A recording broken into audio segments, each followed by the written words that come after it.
Boa tarde, meu irmão. Prazer estar aqui com você, podendo estudar mais um pouco da palavra do Senhor. Hoje eu gostaria de estudar o tema sobre tricotomia. O que é a tricotomia? É a ideia de que o homem é feito de corpo, alma e espírito. Então nós veremos aqui na palavra de Deus que a Bíblia ela revela isso para nós, que nós temos três partes: corpo, alma e espírito.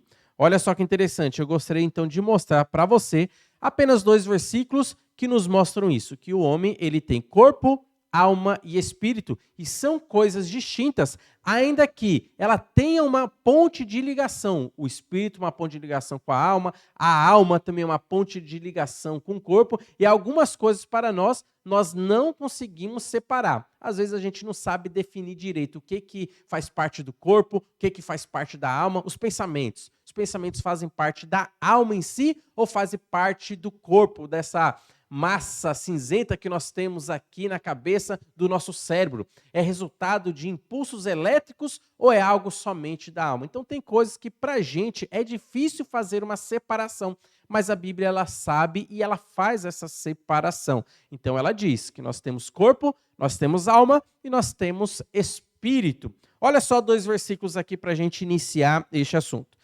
1 Tessalonicenses capítulo 5, versículo 23, nos informa essa tripartição. Diz assim: o mesmo Deus da paz vos santifique em tudo, e o vosso espírito, alma e corpo sejam conservados íntegros e irrepreensíveis na vinda de nosso Senhor Jesus Cristo.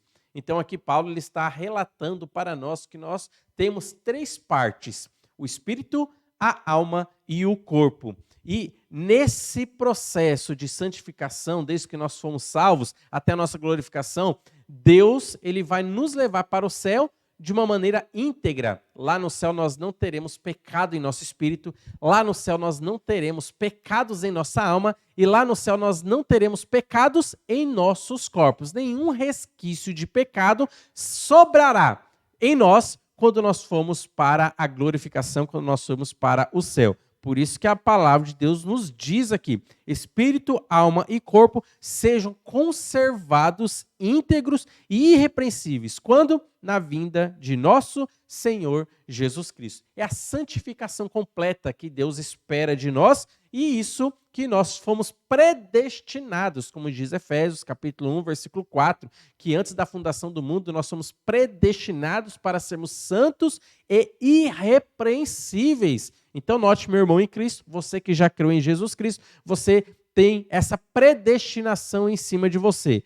Você não terá outro fim, mas o seu fim é ser santo e irrepreensível. E essa santidade afeta tanto o seu espírito, quanto a sua alma, quanto o seu corpo.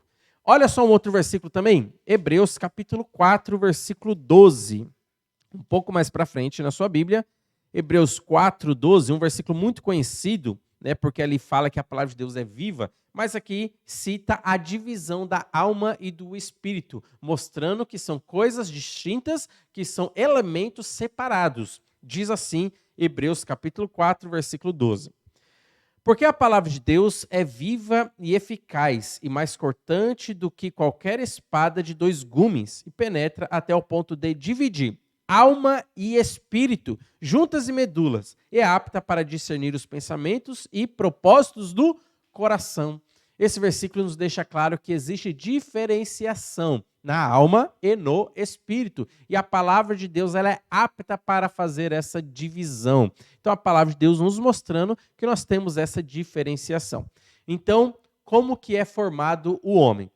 O homem tem a sua parte material, que é o seu corpo, e a parte imaterial, que é a alma e o espírito. Então, as duas partes imateriais que o homem tem, que forma todo o seu ser, toda a sua personalidade. Então, o que é interessante a gente notar? A função de cada uma. Por exemplo, no nosso corpo, o nosso corpo é responsável pelo relacionamento exterior. Então, eu me relaciono com as coisas que estão à volta de mim através do meu corpo. Por exemplo, tudo que os meus olhos estão vendo, eles estão ali se relacionando com as coisas que estão em volta e colhendo toda essa informação para que o meu cérebro possa estar processando essa informação. Ou quando eu toco em algum objeto, eu posso perceber se esse objeto ele tem rigidez ou se ele é um objeto mole. O meu corpo está sentindo isso. E essa informação é jogada também para a minha mente, para que ela possa processar essa informação e identificar aquela informação que o meu corpo está passando para dentro. Então, note que o meu corpo... Então, aí nós temos os nossos sentidos, né? Olfato, paladar, a questão do tato, audição. Tudo está relacionado a me levar o meu corpo a se relacionar com as coisas que estão em volta. Então, é através do meu corpo que eu tenho esse relacionamento externo. A minha alma é responsável pela minha personalidade. Por isso que nós temos personalidades diferentes. A nossa alma é responsável pela nossa personalidade, pelas nossas emoções, pelos nossos pensamentos. Tudo isso é produzido da alma. Então, quando você está irado, é uma produção da sua alma e isso é exteriorizado através do seu corpo.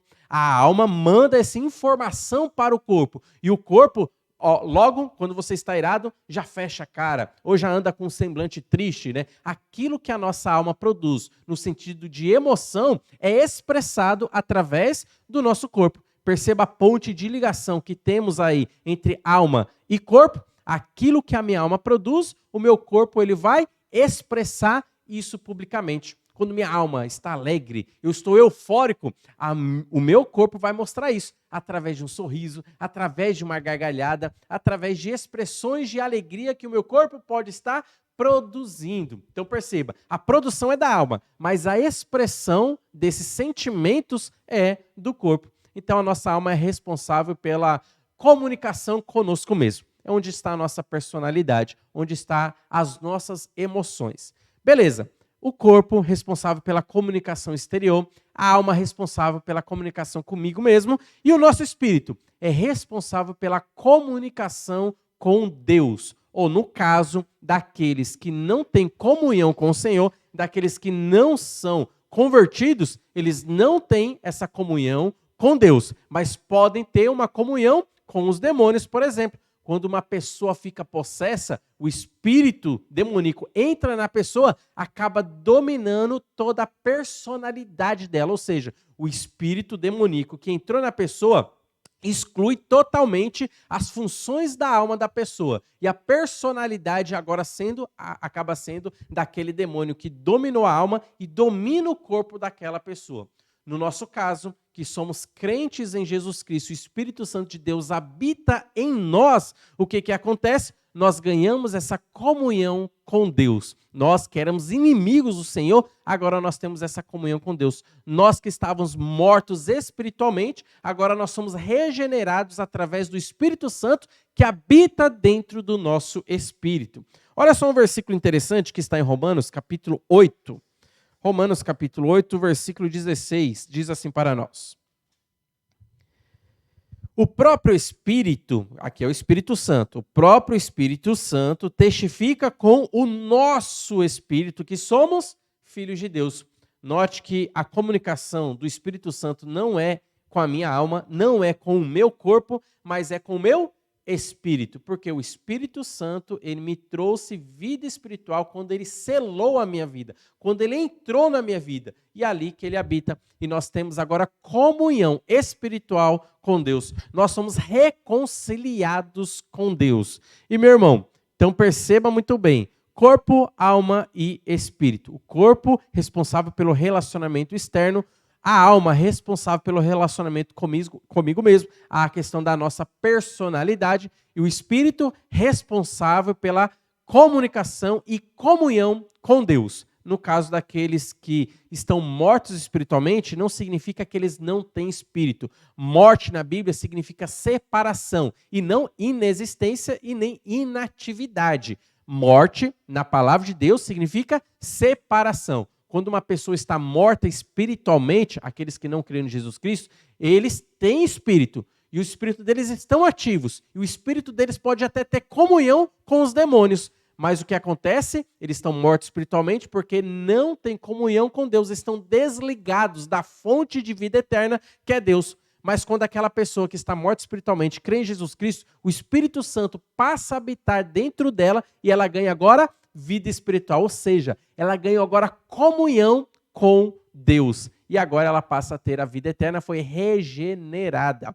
E quando nós pensamos no trabalho de salvação de Deus, nós dividimos a salvação em 3 tempos. E você vai notar que os 3 tempos da salvação trabalham especificamente nas 3 partes do homem, corpo, alma e espírito. Por exemplo, o primeiro tempo da salvação é chamado de regeneração, onde a pessoa que crê em Jesus Cristo, ela ganha vida espiritual. É a regeneração, é o novo nascimento. Quando a pessoa crê, Deus está trabalhando agora no espírito da pessoa. A pessoa agora passa a ter vida espiritual. É aquilo que Jesus Cristo disse para Nicodemos. É necessário que você nasça de novo. É a questão do novo nascimento. Efésios capítulo 2, versículo 1 fala que nós estávamos mortos nos nossos delitos e pecados. Em que sentido nós estávamos mortos? Mortos espiritualmente, sem comunhão com Deus. Mas a regeneração, a primeira fase da salvação, trabalha com o espírito da pessoa.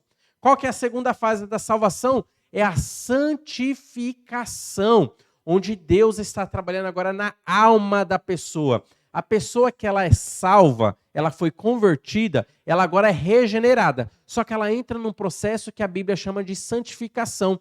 Por quê? Ela tem que aprender agora o caminho do Senhor, ela vai aprender a obedecer ao Senhor, ela vai aprender a submeter as suas vontades, suas emoções ao Senhor. Então a santificação vai trabalhar com a nossa alma. O espírito já está resolvido. A questão espiritual nossa já foi resolvida na regeneração. Agora, na santificação, é a nossa alma que está sendo trabalhada. É a nossa alma que está sendo salva. A salvação está sendo aplicada na nossa alma através da santificação. Ou seja, nós precisamos aprender a ter uma personalidade que agrada a Deus. Nós precisamos aprender a ter vontades que sejam alinhadas à vontade de Deus.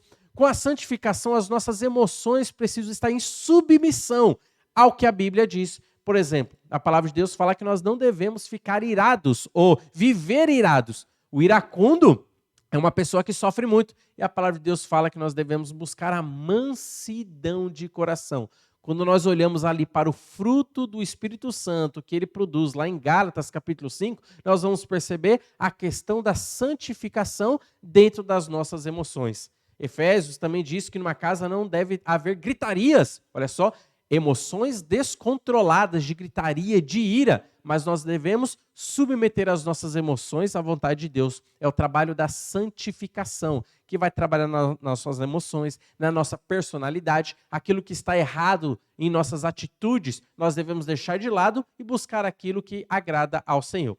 Então perceba que a segunda fase da salvação é a santificação e é trabalhado na nossa alma. E qual é a terceira fase da salvação? É chamado de glorificação. Já que já foi trabalhado o nosso espírito, já está sendo trabalhado a nossa alma, um dia será trabalhado o nosso corpo. E a glorificação, que é a terceira fase da salvação, toma conta dessa parte do nosso ser, que é o nosso corpo.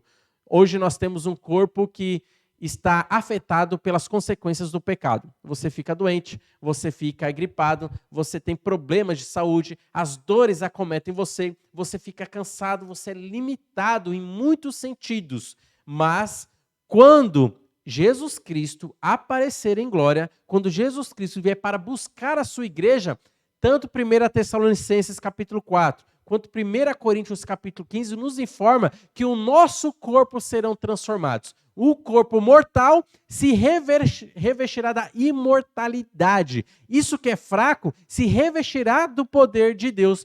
Nós teremos corpos glorificados. Um corpo que o pecado não mais vai afetar.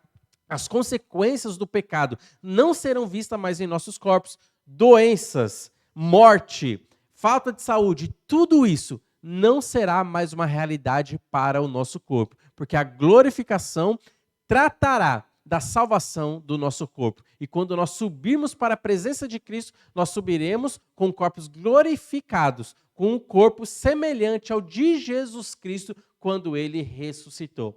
Note então a questão do corpo, alma e espírito, e note também como a salvação trabalha em cada fase ou em cada parte do nosso ser.